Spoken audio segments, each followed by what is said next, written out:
Unsure of your dream? Study abroad destination? Clear your doubts. Videsh Consult. Call 9676502888.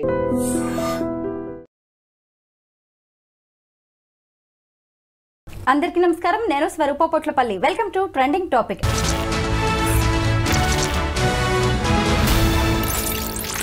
Saudi Arabia కూడా America బాటలో నడుస్తూ ఉంది. ప్రపంచవ్యాప్తంగా 14 దేశాలకు వీసాలను తాత్కాలికంగా నిలిపివేసింది.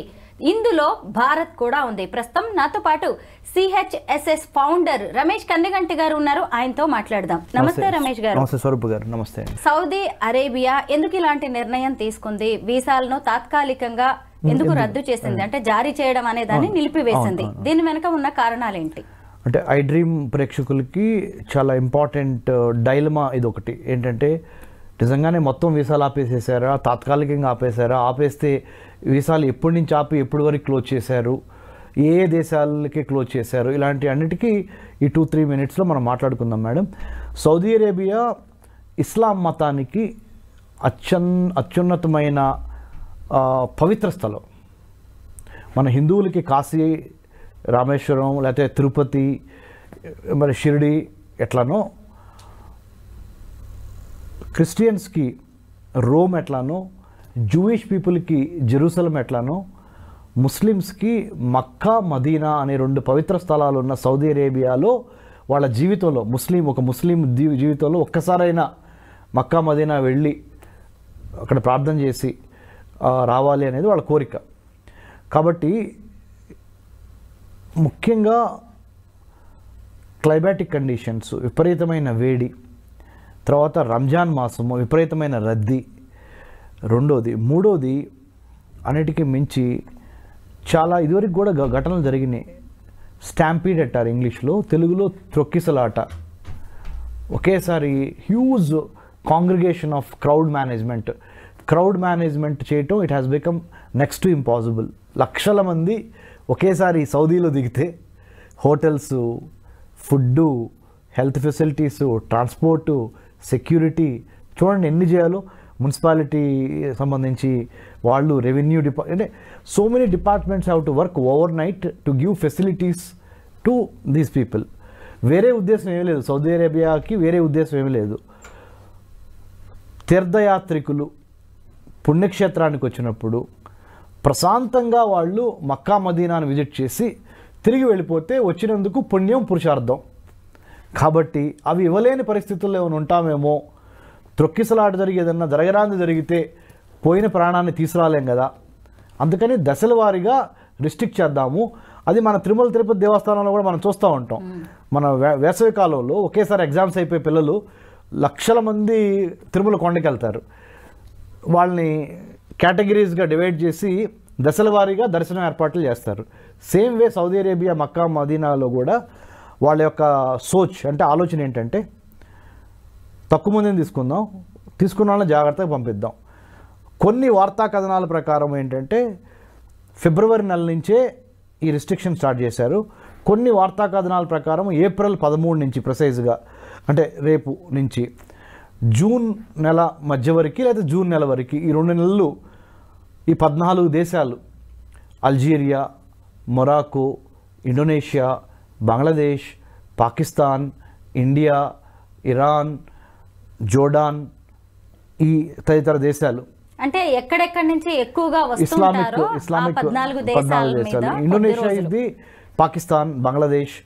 Indonesia is the world's largest Muslim population living in Indonesia. What is next? రెండోది భారతదేశమే. పాకిస్తాన్లో కూడా అంతమంది ముస్లిమ్స్ లేరు, భారతదేశంలో అంతమంది ముస్లిమ్స్ ఉన్నారు. సో భారతదేశాన్ని అందుకనే ఇంక్లూడ్ చేశారు. ఎందుకంటే ఇక్కడి నుంచి భారతీయుల్లో ఎక్కువ మంది ఇస్లామిక్ ఫెయిత్ ఉన్న ఒక 22 నుంచి 23, ఒక 25 కోట్ల వరకు భారతదేశంలో ఉన్న 140 కోట్లలో 25 crores వరకు ఇస్లామిక్ ఫెయిత్ని ఫాలో అయ్యే మన ముస్లిం సోదరులు ఉన్నారు, సోదరీమణులు ఉన్నారు. సో వాళ్ళందరూ ఒకేసారి మక్కా వెళ్ళారు అనుకో, మదీనా, సౌదీ అరేబియా, మరి ఇబ్బంది కదా. కాబట్టి ఈ తాత్కాలిక బ్యానే రాజకీయపరమైన కారణాలతో కాదు, సైనికపరమైన కారణాలతో కాదు, ఓన్లీ యాత్రికులు, ముస్లిం యాత్రికుల యొక్క యోగక్షేమాలని దృష్టిలో పెట్టుకొని మాత్రమే చేశారే కానీ అమెరికా డొనాల్డ్ ట్రంప్ అమెరికా యొక్క పాలసీలకి దీనికి అసలు సంబంధం లేదు.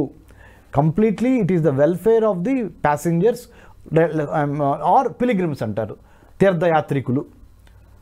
వాళ్ళ యొక్క యోగక్షేమాన్ని దృష్టిలో పెట్టుకొని తీసుకున్న నిర్ణయమే. కాబట్టి నథింగ్ టు వర్రీ. మన టైం మనకి జూన్ తర్వాత నుంచి మళ్ళీ ఫ్రీగా గేట్లు ఎత్తేస్తారు, any time they can go.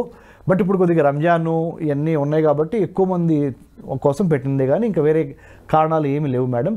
అంటే భారతదేశానికి సౌదీ అరేబియాకి ఏమైనా చెడిందా అని కొంతమంది అంతకనే ఏమన్నా రిస్ట్రిక్షన్స్ పెట్టారా, అదేం లేదు. ఓన్లీ ఇట్ ఈస్ ది వెల్ఫేర్ని దృష్టిలో పెట్టుకొని పెట్టింది. పైగా అన్ని రకాల వీసా వాళ్ళకి కూడా కాదండి ఇది, జస్ట్ ఉమ్రా అంటే ఇస్లామిక్ తీర్థయాత్రకి వెళ్ళే వాళ్ళు, తర్వాత బిజినెస్ ఒకటి, తర్వాత ఫ్యామిలీ విజిట్స్ ఉంటాయి కదా, అందుకని ఎక్కువైపోద్దని. ఒక రిపోర్ట్ ప్రకారం ఏమని చెప్పారంటే స్వరూప గారు, మల్టిపుల్ వీసా ఎంట్రీస్ లేవు, ఒకసారి వీసా తీసుకుని వెళ్ళిన తర్వాత 1 monthలో తిరిగి వచ్చేసేయాలి. So that I can give more, I can take care of the pilgrims very well అని Saudi Arabian authorities they felt.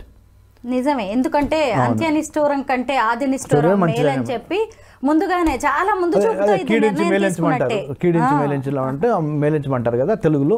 అంటే ఒకేసారి అంతమంది ఒకేసారి వెళ్ళిపోయారు అనుకోండి, ప్రపంచం మొత్తంలో నుంచి ఇస్లామిక్ కంట్రీస్ అన్నీ ఒకేసారి సౌదీలో దిగినాయి అనుకోండి, it will be very difficult to manage the civic communities and hygiene. ముఖ్యంగా హైజీన్ అంటే పరిశుభ్రత, plus transportation, medical facilities, food, accommodation, ఇంకా మెనీ సెక్యూరిటీ మ్యాటర్స్.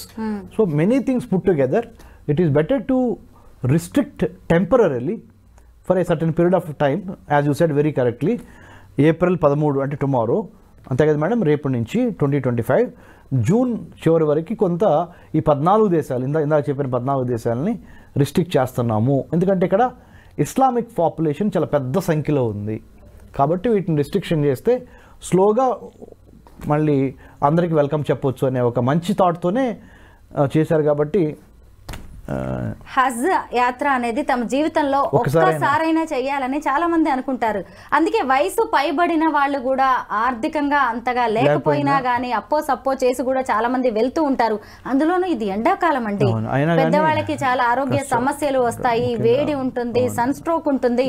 వీటన్నిటిని దృష్టిలో పెట్టుకొని ప్రాణ నష్టం లాంటిది ఏది జరగకుండా కూడా సౌదీ అరేబియా ప్రభుత్వం అనేది చాలా మంచి నిర్ణయం తీసుకుంది. దీన్ని ఎట్టి పరిస్థితుల్లో నెగిటివ్ గా చూడాల్సిన అవసరం అయితే లేదు. Positive, it's good sign. It is ఫైనల్గా ప్రజా శ్రేయస్సు.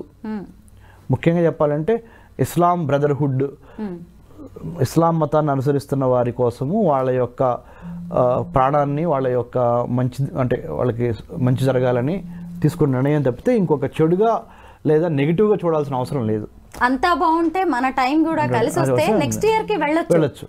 అంత విషయంలో భయపడాల్సింది లేదు. ఇంకొకటి ఏంటంటే ఇలాంటి నిబంధనలు ఉల్లంఘిస్తే 5 ఏళ్ల జైలు శిక్ష, 2.5 లక్షల వరకు జరిమానాని కూడా సౌదీ అరేబియా ఇస్తాము అని చెప్పేసి కూడా ఇప్పటికే వార్నింగ్ ఇచ్చింది.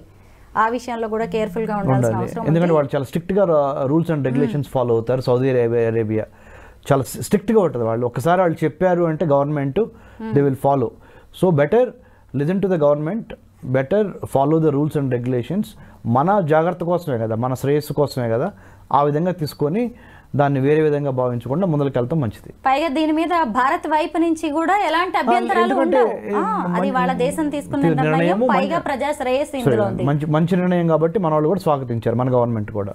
నిజమే, ఇది అంతా బాగుంటే నెక్స్ట్ ఇయర్ కూడా ఇంకా కొన్ని సవరణలు చేసేసి ఇంకా మంచి నిర్ణయాలు. మీరు అన్నట్టు కింద హజ్ చేయటం అనేది, హజ్ యాత్రకి వెళ్తాం అనేది జీవితంలో ఒక్కసారైనా ఒక ముస్లిమ్స్లో ఇది ఒక మంచి క్వాలిటీ ఏంటంటే, పేదవాళ్ళైనా ముస్లిమ్స్ వెళ్ళాలనుకుంటే ధనిక ముస్లిమ్స్ చాలా మంది సౌదీ అరేబియా ఆ హజ్ యాత్ర చేయడానికి డబ్బులు ఇస్తారు.